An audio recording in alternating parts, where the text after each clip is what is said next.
planting people, it's Krista with Botanical Bird, and this week I want to talk about making soil. A lot of times I feel that beginner plant parents will buy soil from commercial places like Home Depot or Lowe's, and I totally used to do that until I felt like the soil that they offered, just like the general run-of-the-mill commercial potting soil, wasn't very well draining. And especially when I was a newer plant parent, or even now, I have the tendency to overwater plants, and I know that that can generally be to plants' detriment. And it's a lot easier to overwater them than underwater them, and that it's a lot better to underwater them. Like if you're gonna have to choose one or the other, erring on the side of underwatering is a lot less damaging to the plant than overwatering in the long haul. Because you can always water your plant more, but you can't really take out water. So I think having well-draining soil is one of those things that we can do that's relatively simple, that can really set ourselves up for success. I actually have potting soil for sale on all the different websites and platforms. So you can find Botanical Bird on Instagram, on Facebook Marketplace. We have a Facebook page. We have our website, botanicalbird.com, and we are on Etsy. So you can find this potting soil on any of those modes if you just want to buy it ready-made. I think the advantage of that is you don't have to buy every single ingredient and have to store them, because usually they come in large quantities. Okay, so let's talk about the different things that I use. The base that I use is Coco Coir. I have like it in a little tub here. It comes in a solid block, or relatively solid block. It's very condensed.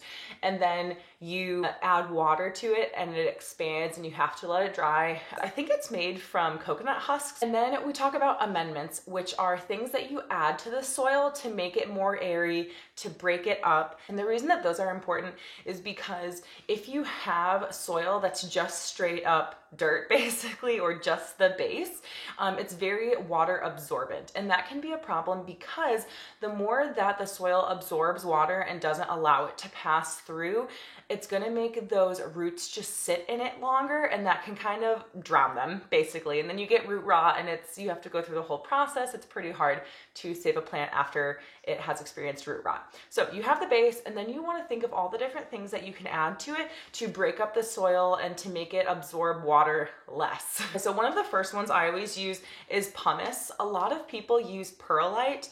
Both of them I think are like volcanic rock or something like that. The difference between pumice and perlite is pumice is a lot more sturdy. Perlite can sometimes like end up floating to the surface of your pot after you've watered it enough, but pumice is heavy enough where it stays where it is in the soil. Giving you like a close-up, there's the pumice. I'll talk about the amount that I mix in of all of these different things too, but after that, orchid bark, it says it's fir bark, I think, is maybe the type of tree, but some kind of bark to just like add big chunks of something to break up the soil. And then last, I like to mix in horticultural charcoal, which basically also just absorbs excess water. So that's this charcoal. So those are all the things that I use to mix. Now the amounts, I am not exact in like the percentages of everything. In my head, I want it to be like 50% Coco Coir and 50% everything else. So I roughly just mix it in until I think it looks good enough. So if we're gonna start, I have like this big tub and a soil scoop. So I'm just gonna be dumping everything into this big tub container. So we grab the Coco Coir first and just dump it all in. Kind of spread it out with the soil scoop. A lot of people like to use a big spoon, which is totally an option.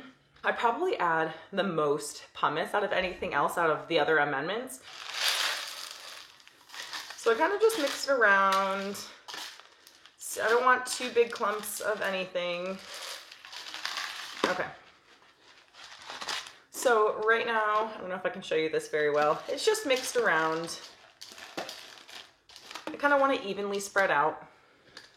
And then for this orchid bark or fir bark, there's some like really big chunks, and so I might just break them up by hand. I'll dump all of it in, why not?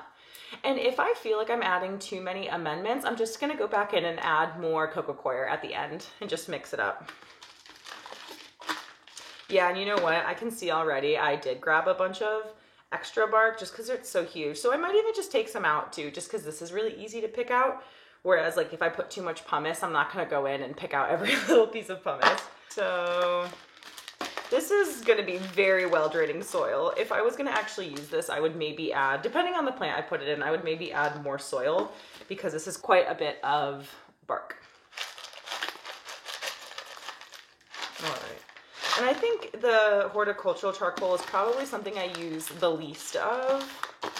So this is a relatively good example. I would maybe have a little bit less orchid bark in there. Let me take some more out. I feel like this is pretty representative.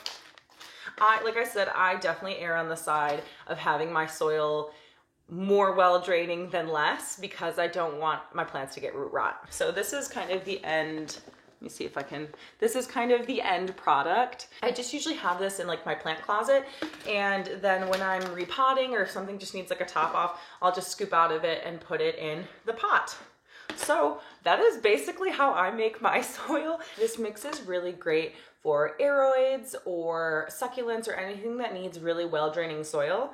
And I could modify it by adding more coco coir if I wanted for plants like calathea that like to keep their soil a bit more moist, or I could just water them more frequently. Like I said, I sell this on my website and all those other platforms in gallon Ziploc bags. They're $15 per bag. I have local pickup here in Arlington, Texas, or if you'd like me to ship it, there's also a shipping option. So I hope this was helpful. I feel like it's fun just to get your hands in some dirt and to set ourselves up for success to care for some healthy and happy plants. I hope that this was helpful. If you have any questions, please feel free to comment below.